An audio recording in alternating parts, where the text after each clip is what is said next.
Pan India దర్శకుడు నాగ్ అశ్విన్ సాధారణంగా social మీడియాలో వివాదాలకు దూరంగా ఉంటారు. అయితే తన బ్లాక్ బస్టర్ చిత్రం కల్కి 2898 ఏడీపై గత కొద్ది రోజులుగా వస్తున్న విమర్శల నేపథ్యంలో ఆయన తొలిసారిగా మౌనం వీడి స్పందించారు. ముఖ్యంగా అఖిల్ అక్కినేని నటించిన లెనిన్ సినిమా విడుదలైన తర్వాత మొదలైన పోలికలు, కర్ణుడి పాత్రపై వస్తున్న కామెంట్లకు నాగ్ అశ్విన్ తనదైన శైలిలో సమాధానమిచ్చారు. జూలై 10న విడుదలైన అఖిల్ అక్కినేని లెనిన్ సినిమా బాక్సాఫీస్ వద్ద విజయవంతంగా దూసుకెళ్తుంది.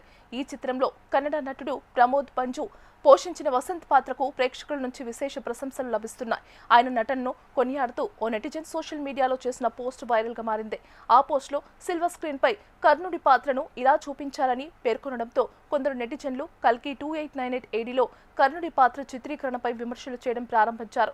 సినిమాలో కర్ణుడిని అతిగా గ్లోరిఫై చేశారని, మహాభారతంలోని అసలు కథకు భిన్నంగా కొన్ని అంశాలను చూపించారని సోషల్ మీడియాలో చర్చ మొదలైంది.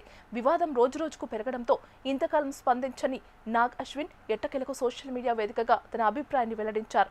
ప్రముఖ ఆర్థికవేత్త, రచయిత వివేక్ దేబ్రాయ్ ఆంగ్లంలో అనువదించిన మహాభారతం పుస్తకంలోని ఒక పేజీని షేర్ చేస్తూ విమర్శలకు సమాధానమిచ్చారు.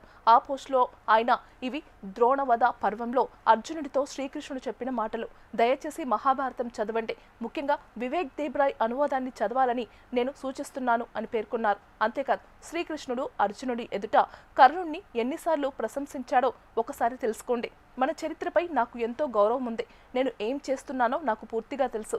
కల్కి పార్ట్ 2 కోసం వేచి ఉండండి అంటూ నాగ్ అశ్విన్ ధీమాగా స్పందించారు. ఆయన చేసిన ఈ వ్యాఖ్యలు ప్రస్తుతం సోషల్ మీడియాలో వైరల్ అవుతున్నాయి. ముఖ్యంగా వెయిట్ ఫర్ పార్ట్ 2 అనే ఒక్క మాటతోనే సీక్వెల్ పై అభిమానుల్లో మరింత ఆసక్తిని పెంచేశారు.